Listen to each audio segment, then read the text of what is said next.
Welcome to Becoming Mind Strong, the official podcast of Mind Strong Fitness. My name is Rachel. I'm the owner and head coach of Mind Strong Fitness, and I am here to teach you truth. No more bullshit, no more point systems, no more shakes, no more wraps. This is math and science, and we're going to learn how to do it together.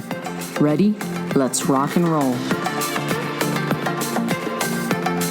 Welcome to episode 9 of Becoming Mind Strong, and today we're talking about the scale. This is one of those topics that we need to hear again and again and again. In fact, I'm going to suggest that you come back to this episode and listen and re-listen. In past episodes, we've talked about how our brains are literally wired. It is neuroscience. They are literally wired for the beliefs that we currently hold. So we've talked about it in the context of limiting beliefs. If you're walking around thinking, I've tried and failed a million times, this is never going to stick for me, or my whole family's overweight, I'm kidding myself thinking that I'm going to be any different, we have literally wired our brain to accept that as truth with a capital T.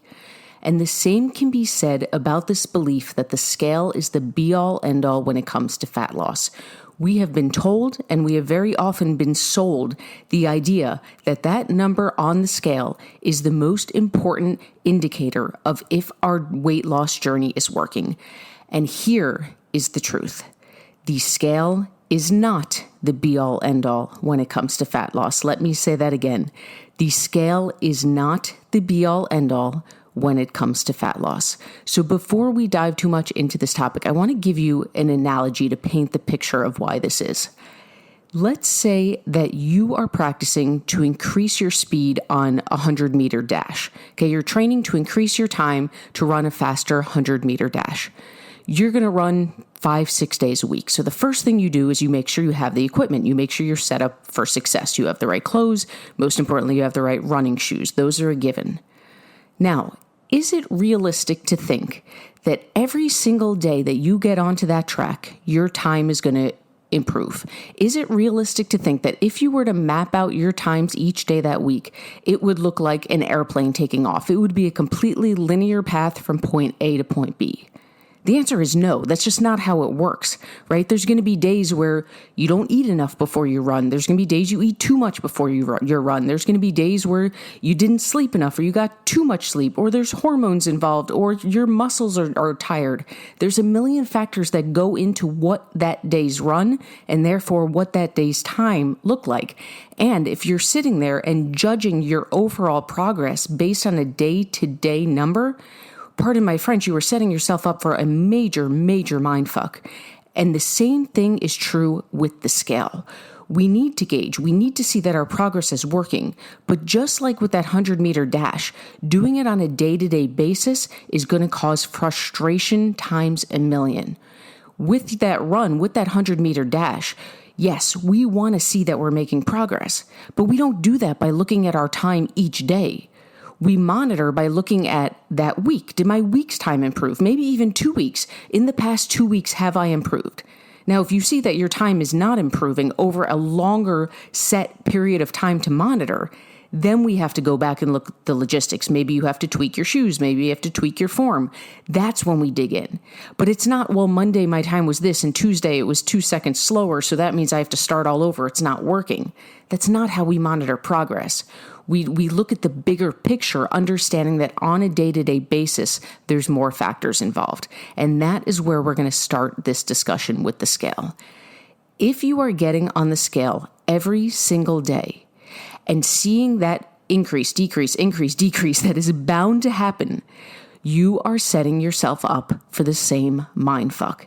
The scale, hear my words right now, the scale is always going to fluctuate. And I'm not talking fluctuate half a pound here and there. I'm talking fluctuate anywhere from 1 to 6 pounds overnight. I'm going to say that again. The scale will always fluctuate anywhere from 1 to 6 pounds overnight. I have literally seen with myself where I get on the scale the night before and then get on the scale in the morning and it has gone up 6 pounds. We need to understand that the amount of food that I would have needed to eat overnight to gain 6 pounds is more than I could have consumed without throwing up. It's not a reality. There are so many factors that go into that number on that scale. Things like if you had a big meal the night before, if you had a lot of salt, if you did a heavy workout, if you've gone to the bathroom or not, if you're retaining water, if you're bloated. All of these things make that number fluctuate. And that's not a cop-out. That is science. That's how our bodies work. But the problem is this. The problem is that we monitor every day, right? We get on that scale every morning. And we see, oh my God, the scale went up 2 pounds. I gained 2 pounds since yesterday. So then we start our diet. We start our diet and we stick to it and we're doing so well. And 3 days later, we get on the scale and now the scale's gone up another pound. And we say, holy shit, this is just not working. I've been so good for 3 days and I gained a pound. How is that even possible? And we quit. And then we give it some time. We set an arbitrary date of when we're going to start again. And on the hamster wheel we go. The first thing we need to understand is that scale is always going to fluctuate. And if you are looking at that number on a daily basis, and if you're seeing that 1 to 6 pound fluctuating and deciding that means what you are doing is not working, you are setting yourself up for failure every single time. That is a huge statement to internalize. That is a huge statement to listen to again and again until your brain is rewired. The scale is always going to fluctuate. I don't care if you're trying to lose 20 pounds or if you're trying to gain 5. That number is always going to fluctuate on a daily basis. And as long as you are looking at it every single day and expecting it not to, you are setting yourself up for failure. You're setting yourself up for those limiting beliefs of it's never going to work for me. You're setting yourself up for frustration, and you are setting yourself up for the biggest mindfuck involved in fat loss.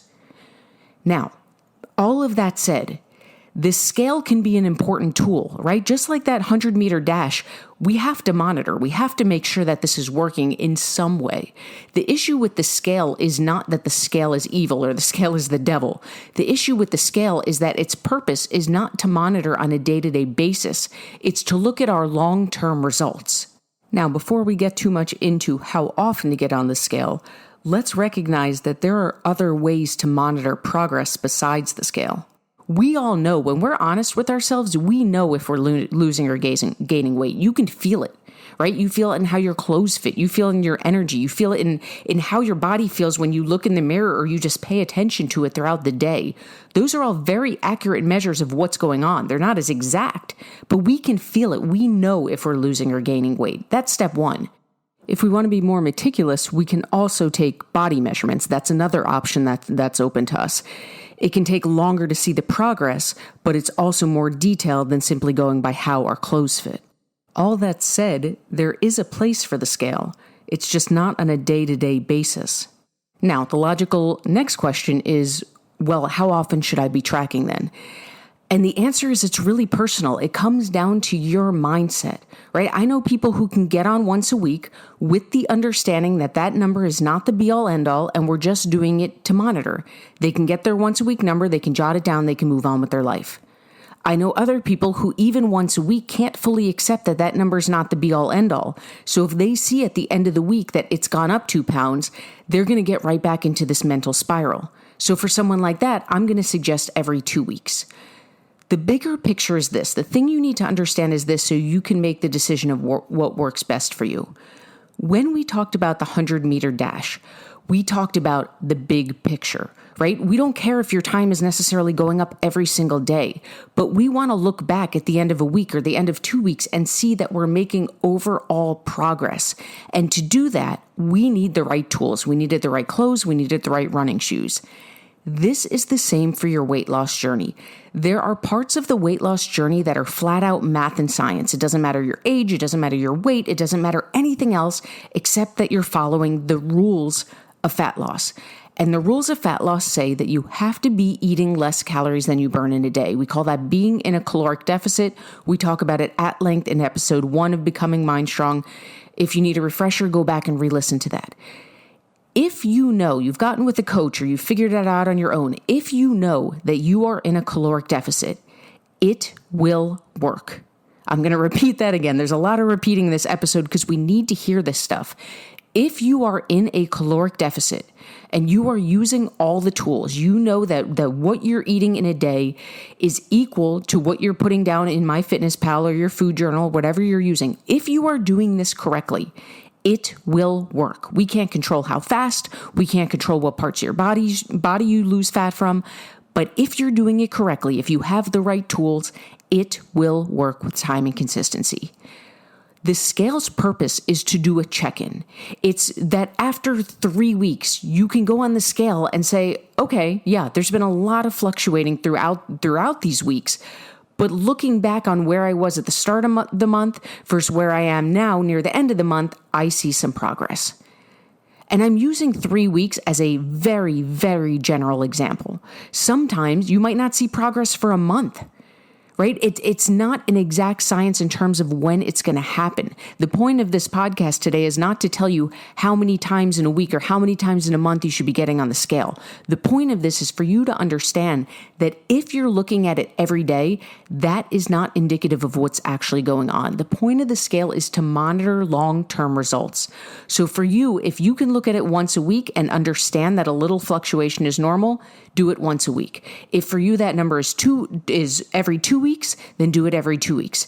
For you, if it's once a month, then do it that way. It's a quick little check-in to say, yeah, okay, I really am hitting my numbers as accurately as I think, and then keep going on with time and consistency. For me personally, I very, very rarely step on a scale. It's easier for me because I've done this longer, so I trust the process. But I know when I'm in a caloric deficit, it's going to work. I don't care if I get on the scale every 2 weeks or every month because I trust the process and I know right now I'm in a deficit, so it's working. I don't care what that number says today or tomorrow because it's working. And that takes a little longer. That takes trusting the process, which comes from experience. But the way that you build that trust is by not quitting. And that is the problem with the scale. The problem with the scale is that we've spent so many years watching that normal fluctuation, watching that 1 to 6 pounds up and down. And every time we see that happen, we think we're doing something wrong. We think I'm destined to never get this right. I'm destined to never lose weight. And we quit and we're right back to square one. And this comes down to 1, getting educated, which is what we're here to do today. And 2, a mindset shift. If the scale fluctuates, there is nothing wrong with you. If the scale fluctuates, that does not mean that it is not working. If the scale fluctuates, it means you are a normal human being who maybe got more sleep than usual last night, or didn't get enough sleep last night, or ate more salt yesterday than usual, or hasn't gone to the bathroom yet, or is retaining water, or has something going on with your hormones in that moment. It doesn't matter what it is. The only thing that matters is time and consistency. So here is your job. There's a few steps to this. First and foremost, make sure you're in a caloric deficit. You can do it by getting a coach who will do it for you and teach you the process. You can do it by doing some research into the math behind it. Doesn't matter how you do it. It's personal preference. It's if you're ready to invest in yourself. It's if you're more of a do-it-yourselfer. Make sure you're in a caloric deficit. It is literally the only way to lose fat. As we've talked about in past episodes, if you do it with shakes, if you do it with frozen meals, if you do it with point systems, it doesn't matter. They're all doing the same thing, and that's putting you in a caloric deficit. It's the only way to lose fat. Step 1 is get in a caloric deficit and be confident that you are. If you're working with a good coach, you can have that confidence because we know how to do this and we will make sure you are. Second thing, make sure you're drinking enough water. We're going to do a whole other podcast on water, but the more water you drink, the more your body releases, which means that when you see that fluctuation from water weight, it is not fat. It is your body holding on to water because it's not getting enough. Get in a caloric deficit, drink enough water, and most importantly, time and consistency. If you quit every time you see that scale fluctuate, it is physically impossible for you to be successful.